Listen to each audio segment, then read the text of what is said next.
নমস্কার বন্ধুরা, চলে এসেছি নতুন একটা ভিডিও নিয়ে। আজ বানিয়েছি একটা ট্রেডিশনাল রান্না, গুড়ের ফুলুরি। আমাদের ঠাকুমাদের আমলের থেকেও আগে এটা আমাদের দুর্গা মন্দিরে বিপদ্তারিণী পুজোতে এই গুড়ের ফুলুরি আর ওই বেসনের ফুলুরি লাগে।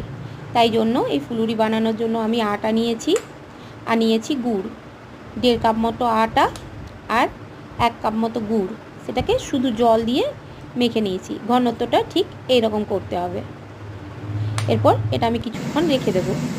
তারপর তেলের মধ্যে দিলেই এরকম ফুলে উঠবে। একদম গরম তেলের মধ্যে দিতে হবে, এরকম ফুলে উঠবে। তারপর হালকা লাল করে ভেজে এটা আমি নামিয়ে নেব। বেশি ভাজলে তেতো হয়ে যাবে, তাই জন্য হালকা ভেজে নামিয়ে নেব।